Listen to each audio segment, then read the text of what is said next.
할렐루야. 오늘도 우리 인사 한번 하십시다. 최고의 복된 자리에 오셨습니다. 최고의 은혜 자리에 오셨습니다. 오늘 어버이 주일인데 한 가지 더 추가해가지고 어버이로 사시느라고 수고 많으셨습니다. 존경하는 눈빛으로 한 번 더 하겠습니다. 어버이로 사시느라고 수고 참 많으셨습니다.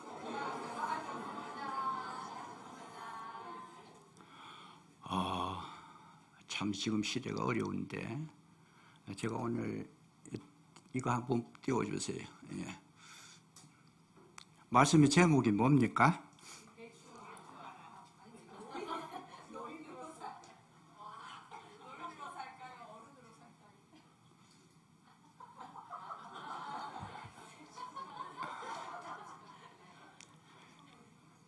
그리고 시 한 편이 있죠. 장석주 시인이 썼는 대추 한 알.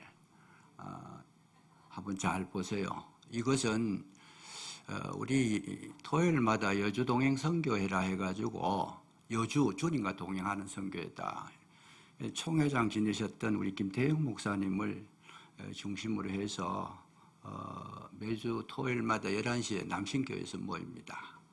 제가 참 존경하는 목사님인데 굉장히 열심히 있으시고 또 관심도 많고 은퇴하신 목사님들을 이렇게 모셔가지고 함께 예배하며 나아가는데 거기에서 이분이 인용했던 내용입니다.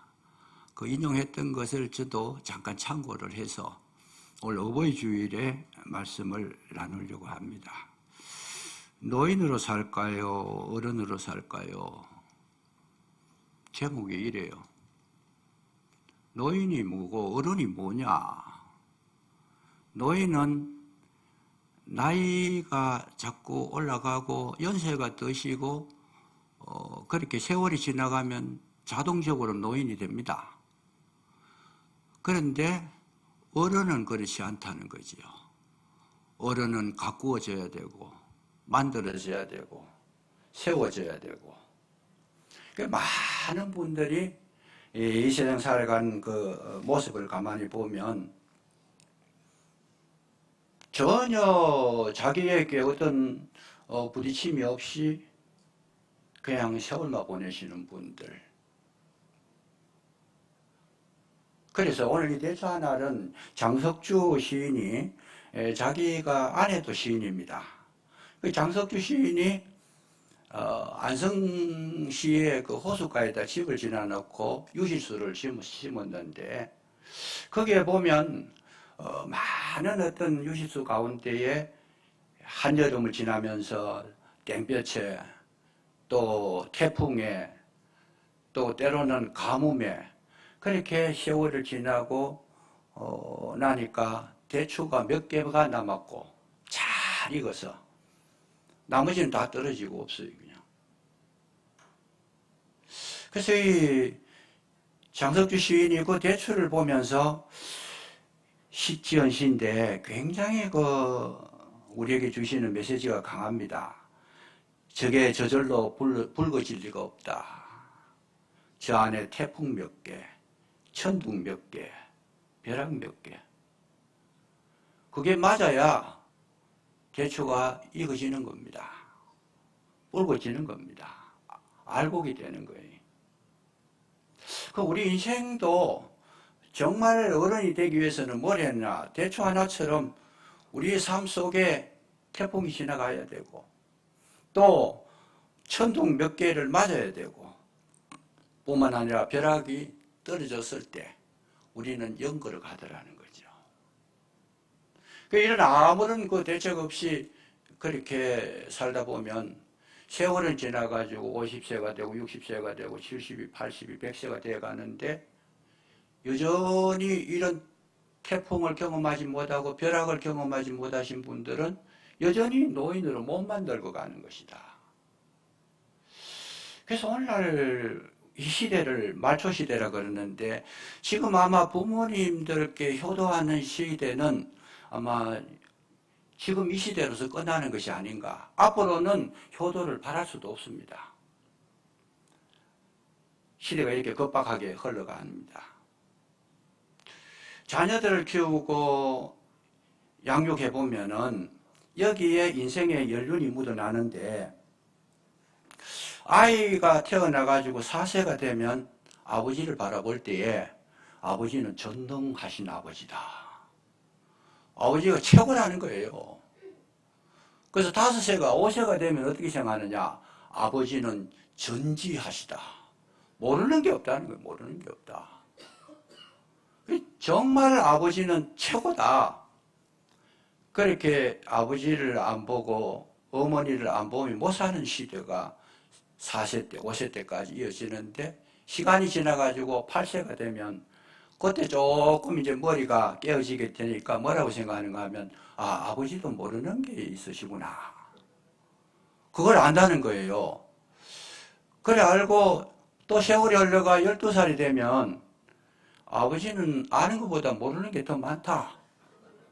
이런다는 겁니다. 그래서 조금 더 지나서 14살이 되면은 아버지는 아무것도 모른다. 바보다, 바보다. 그때부터는 아버지하고 있으려고 하지 않고 반항하고 저항하고 뛰쳐나가 버리고, 요즘 중학생들이 그렇다는 거예요.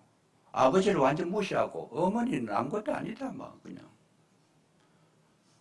그래서 중학생들을 다스리기가 어려운데, 북한에 김정일이도 중학생 무서워서 못 내려왔다 그러잖아요. 이길 수가 없어요, 이 중학생들을.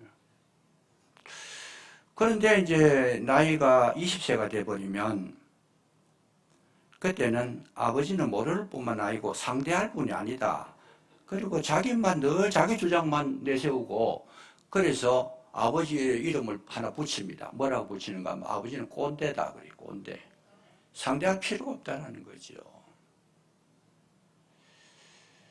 이 자라오는 과정을 가만히 보면 자녀가 부모의 말을 잘 듣고 정말 자녀가 순종하며 살아야 되는데, 순종은커녕 오히려 그냥 반역해버리고 공격해버리고, 여기는 공경하라 그랬는데 공경이 아니고 공격해버립니다. 이런 상황이 벌어지게 됐다 보니까 가정이 요즘 평안할 리가 없잖아요. 잘 보세요. 근데 이제 30세 중반이 넘어가서 자기가 자녀를 낳아보고 키워보면 그때 뭔 생각을 하느냐 하면은, 그때는 아버지가 좀 생각이 난다는 거예요. 아버지가 뭐라고 하실까. 그래서 아버지 생각을 좀 하게 되는 것이 30대 중반에 자녀를 놓고 나서 아버지 생각을 좀 한다는 거죠. 그래서 40세가 되면 아버지의 충고를 좀 받고 싶다.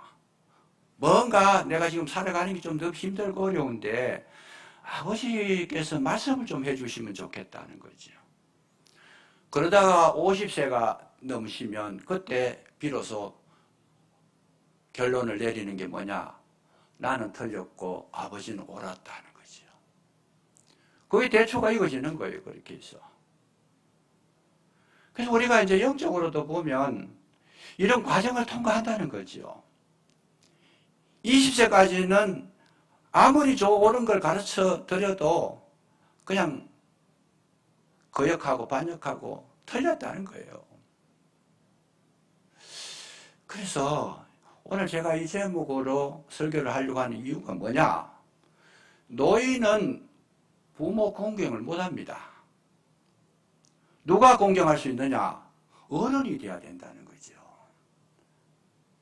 노인은 여기에 보면 자녀들을 노엽게 하지 말라 그랬는데, 노인은 자녀를 노엽게 하지 않는 것이 아니고 자녀하고 싸워요. 왜? 수준이 비슷하니까. 왜 자녀하고 부딪혀가지고 막 싸워요, 그냥? 그건 한 가지밖에 없어요. 수준이 똑같다는 얘기예요. 밥상에 앉아가지고 꽁치가 올라왔는데, 저는 어렸을 때 그런 경험을 해서 제가 말씀드립니다만은, 꽁치 키 재보고 서로 큰 거 먹으려고, 아버지가 큰 거 딱 찍으면 그거 어쩔 수 없이 고개 숙이고 드십시오 이래야 되는데 그 옆에 한 번 더 찍어 자기 큰아들이 찍어가지고 이거 내 겁니다. 아버지하고 아들하고 둘이가 옥신각신 꽁치 때문에 싸움이 붙어가지고 바싹 엎어버리고 나가버린대. 왜요? 수준이 똑같아.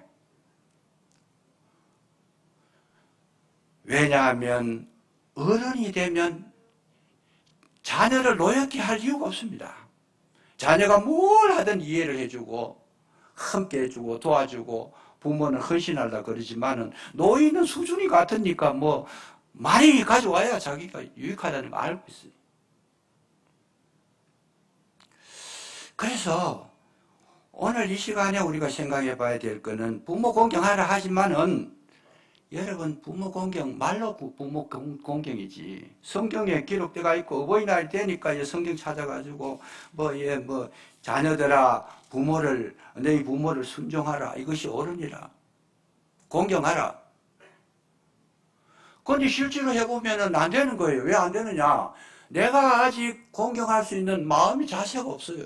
준비가 안 돼 있어요. 말로는 우리가 많은 이야기를 하지만은 실질적으로 공경하라는 말은 현실 속에 가정 속에 들어가면 새까맣게 잊어버리잖아요.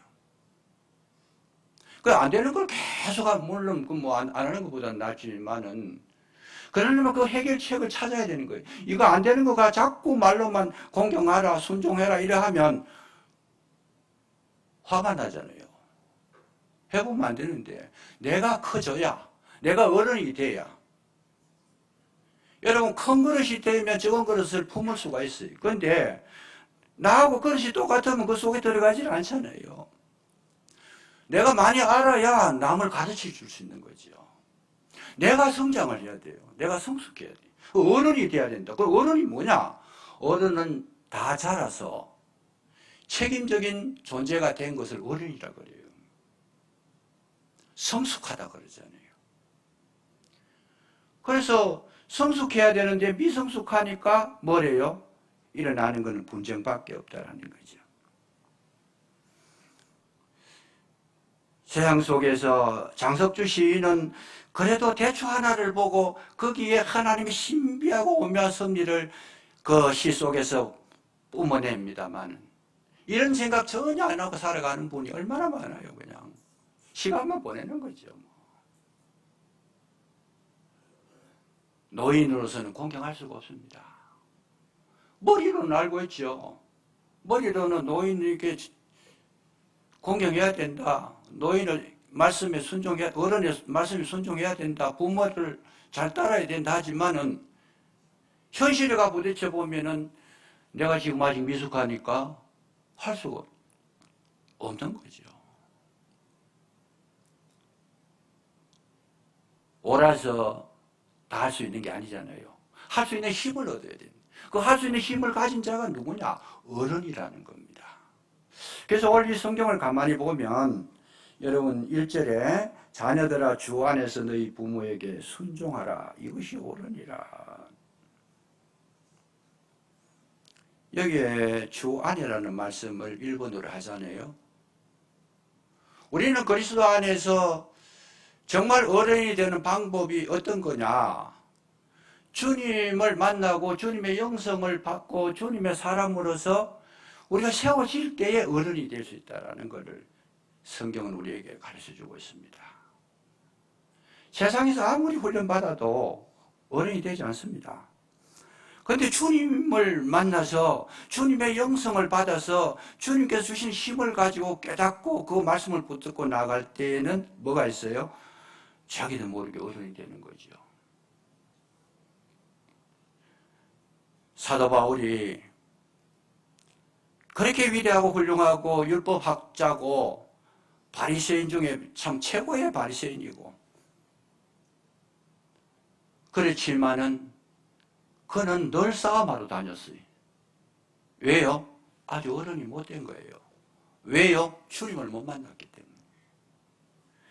그래서 다메섹 도상에 사람들을 잡아서 처형하고 옥에 가두기 위해서 가다가 주님을 만나게 되잖아요. 빛 가운데 나타난 주님을 만나는데 그 속에서 그야말로 천둥을 만났고 번개를 만났어요. 주님을 만나니까 꼬꾸라진 거죠. 바울이 일평생 동안 율법을 공부했어도 그건 아직까지 노인이었어요. 우리가 신앙생활 할 때도 마찬가지예요. 일평생 교회를 다녔는데도 아직까지 노인으로 사는 분이 많아. 이런 데는 뭐가 많아요? 분쟁이 많아요. 분쟁이 많아. 가정에 가도 싸우고, 회사나 직장에 가도 싸우고, 영업하는 분들은 손님들하고 부딪혀가 싸우고, 노인으로 남아있으니까 어쩔 수가 없는 거잖아요.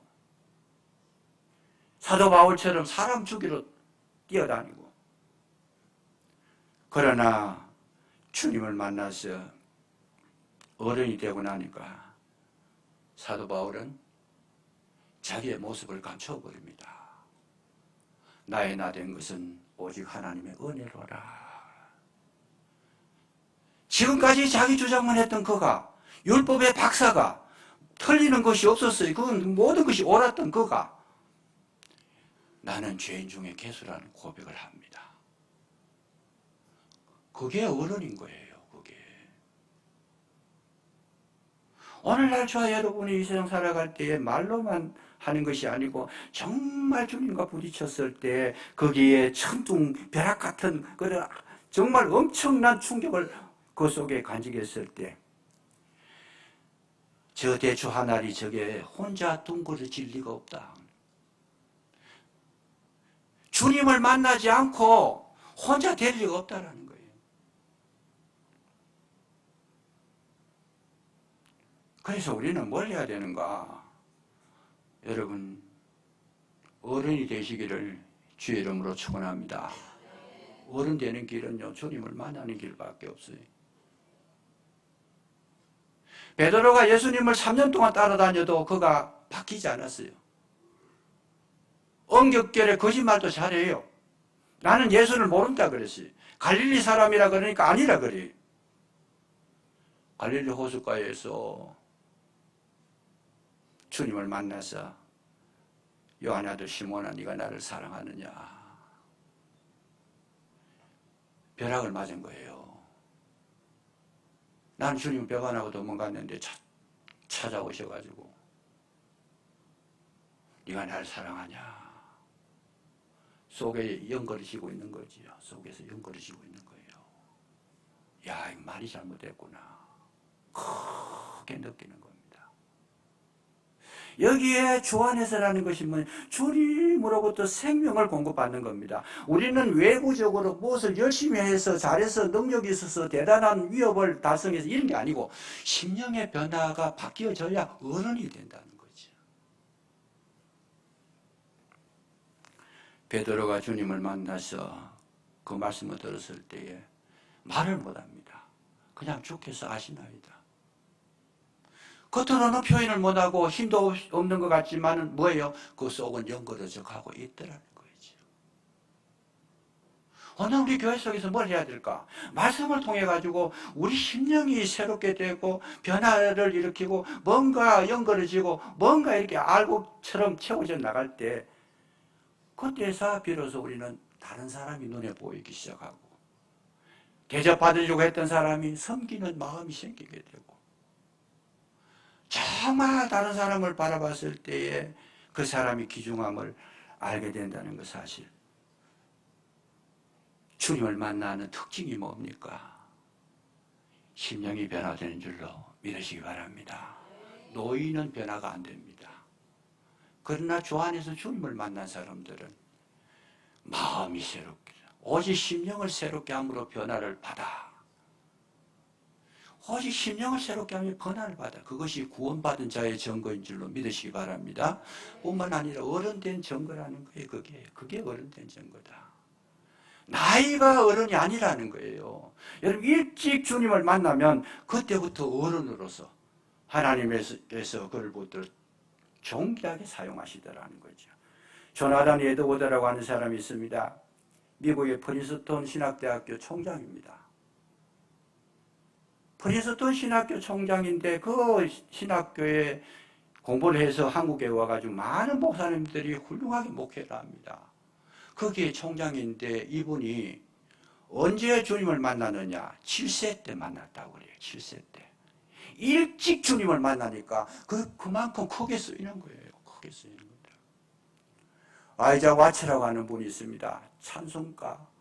이 곡을 많이 작곡하고 작사도 했는데 자기 찬양집에 보면 750곡을 작곡을 했다 그래요. 우리 찬송가에도 나오는 것이 많이 있습니다. 주 달려 죽은 십자가, 기쁘다 구주 오셨네, 이런 것들 전부 다 아이작 와츠가 있는. 근데 그가 언제 주님을 만나느냐? 9세 때 만났다는 거예요. 9세 때. 놀라운 일이잖아요. 뿐만 아니라 메초엘리라고 하는 분이 신학 박사입니다. 주석을 썼어요. 신학. 이 성경 주석을 씁니다. 그래서 세계적인 어떤 인물이 되는데, 우리 신학계에서는 인물이 되는데, 메초헬리가 온전히 주님을 만난 지가 언제냐? 11세 때 만났다는 거죠. 여러분, 우리 세월 보내는 게 아니고 오늘 이 순간 여기서 주님을 만나게 되면 그는 곧 바로 어른이 될 줄로 믿으시기 바랍니다. 하나님은 이런 자를 사용하신다는 거예요.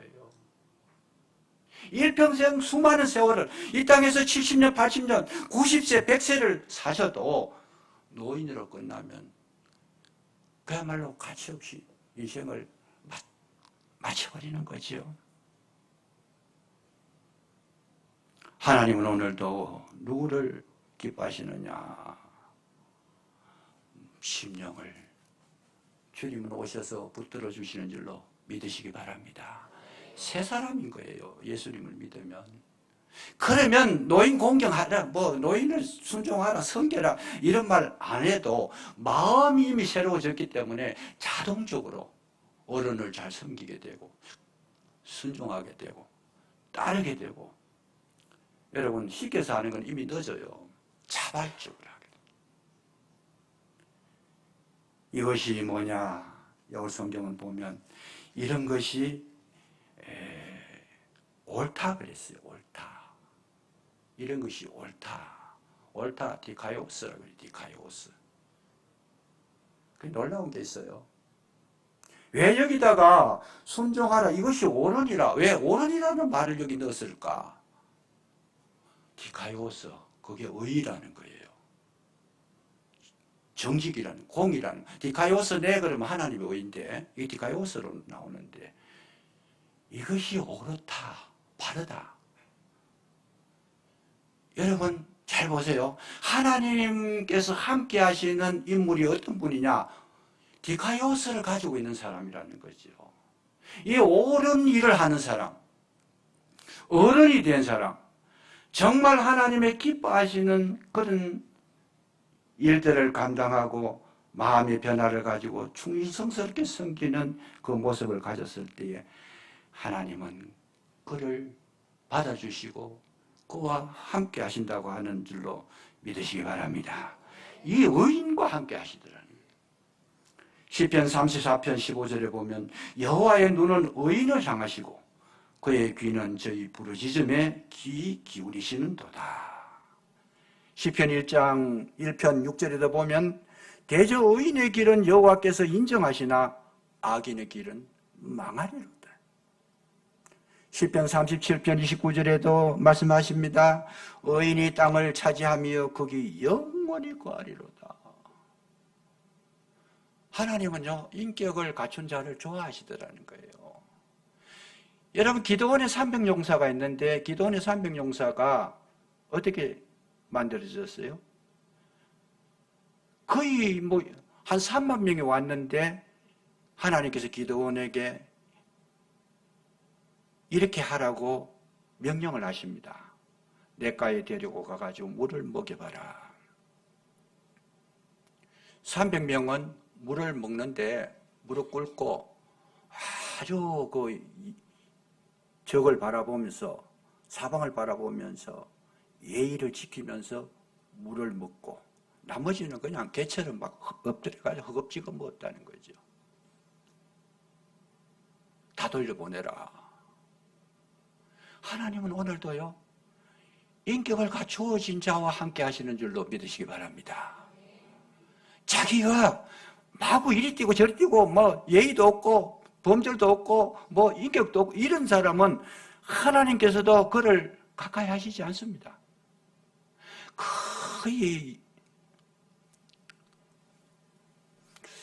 신일이 총장님이 계명대학교를 그렇게 해서 크게 확대를 시켰는데 그 가까이 있는 분들의 이야기를 들어보니까 정말 그분이 인격이 갖추어졌더라는 거죠. 한 예를 이야기하는데 식사를 하면 식사 자리에 모임을 하는데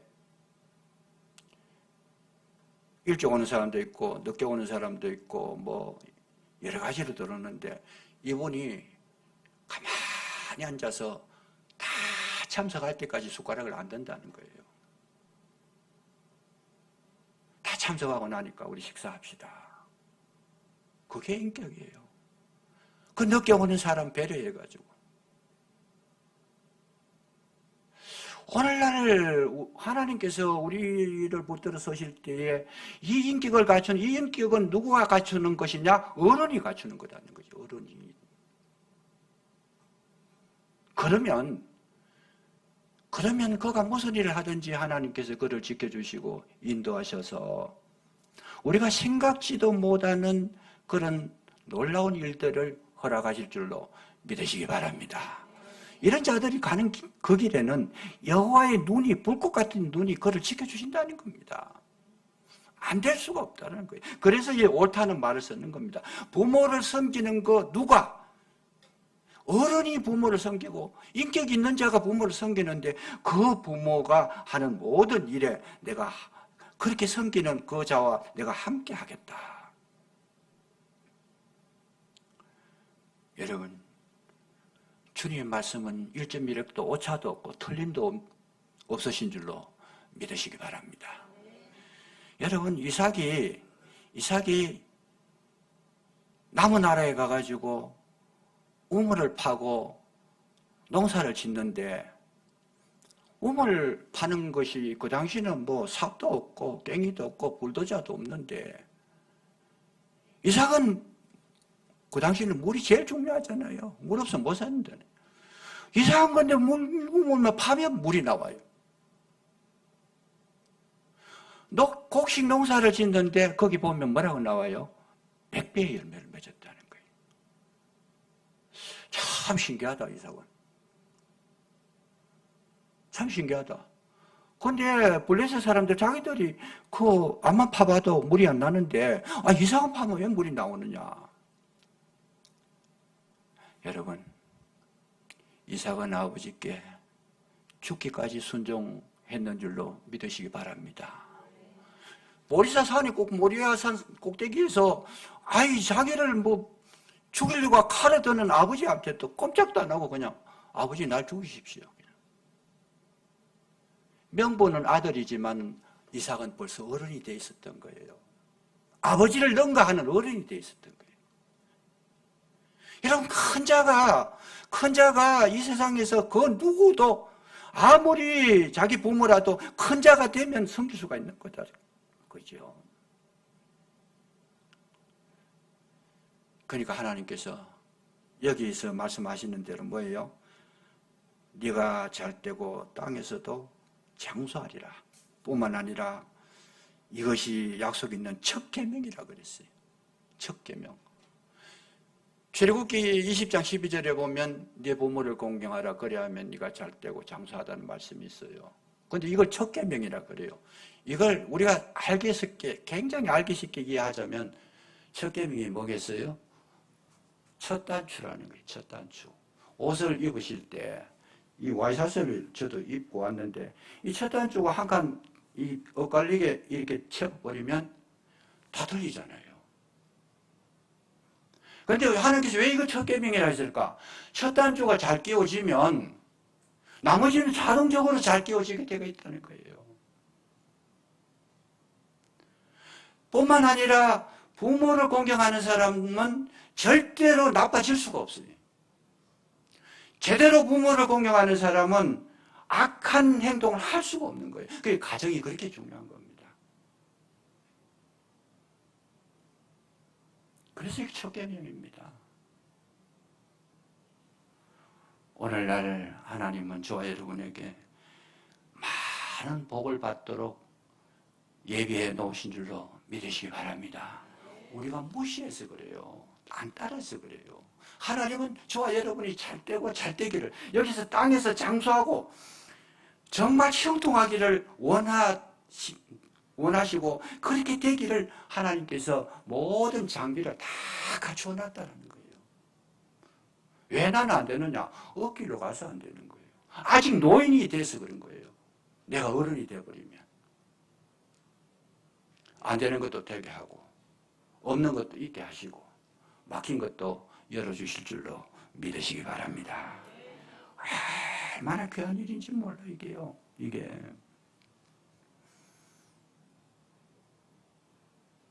한 번 더 말씀드립니다. 어른이 되면 아비들아, 이런 말씀도 해요. 아비들아, 너희 자녀를 노엽게 하지 말라. 아비들아, 너희 자녀를 노엽게 하지 말라. 왜 노엽게 해요? 아까 말씀드린 대로 수준이 같은 거고 또 뭐예요? 내 자녀라고 생각하니까 그래. 내 자녀다. 자녀라도 여러분 내 자녀가 아니고 누구예요? 아시죠? 제가 말씀 안 드리셔도 벌써 아실 것 같아요. 내 자녀가 아니고 누구 자녀입니까? 주님의 자녀잖아요. 근데 왜 다투고 싸워요? 내 뜻대로 하려고 하니까. 내가 하늘을 풀어보고 싶어서 나는 의사가 되고 싶었는데 나는 검사가 되고 싶었는데 내가 못된 거 네가 해라. 하나님은 그 아이에게 다른 의사를 주셨는데 부모는 이걸 가지고 죽자 사자 그냥 밀어붙이니까 싸움밖에 날 게 없잖아요. 왜 이런 엇갈린 이런 가정, 분쟁이 일어나는 가정이 됐느냐? 내 자녀라고 생각하니까 그런 거예요. 내 자녀라고 생각하니까. 오늘 이 시간을 통해서 자녀를 향하신 하나님의 계획이 따로 계시는 줄로 믿으시기 바랍니다. 나는 그저 도와줄 뿐이에요. 왜 다투어요? 그럼 자녀하고. 싸울 필요가 없어요.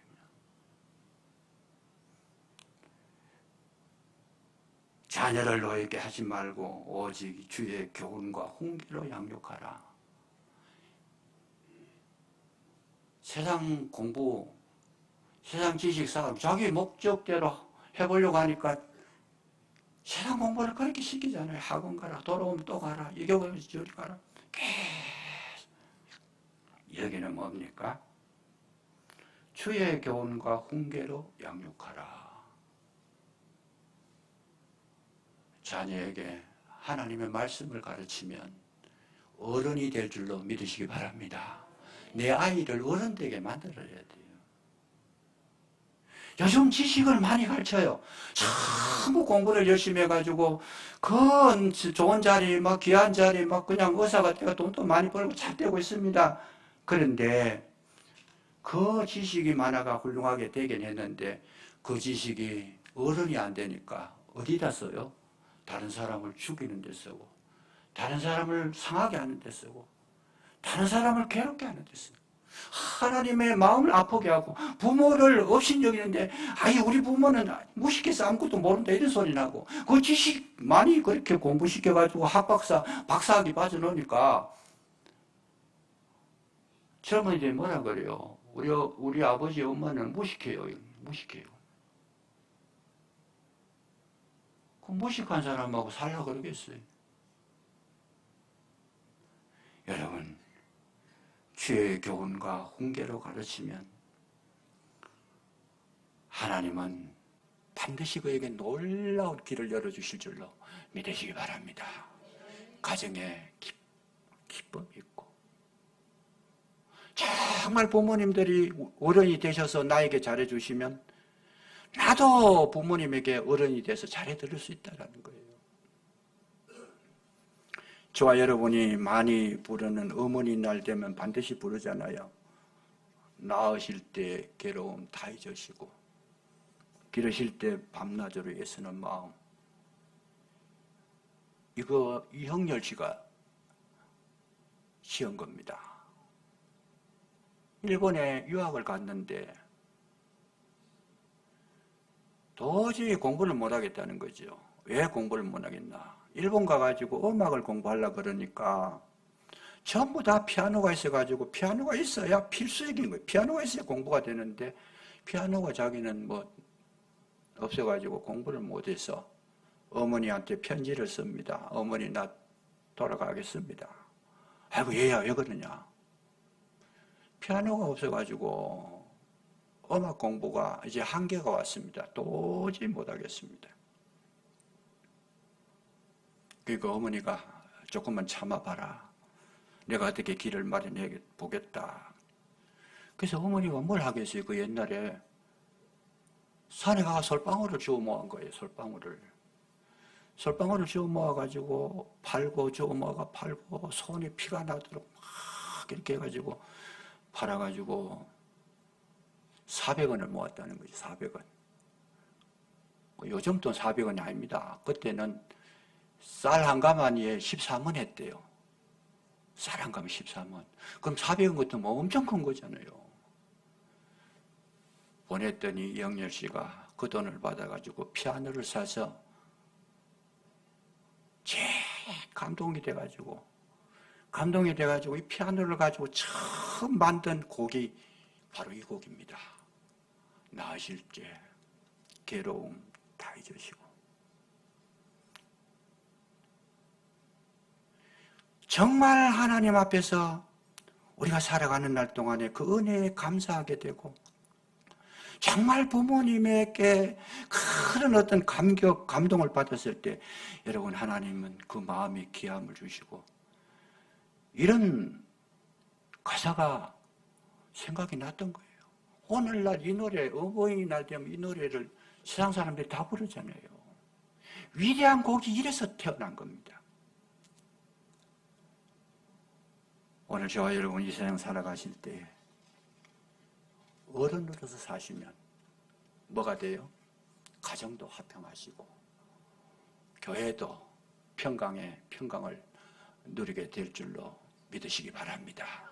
어느 곳에 가시든지 하나님은 저와 여러분들과 함께 동행해 주실 줄로 믿으시고 승리하시기를 주의 이름으로 축원합니다. 기도하겠습니다.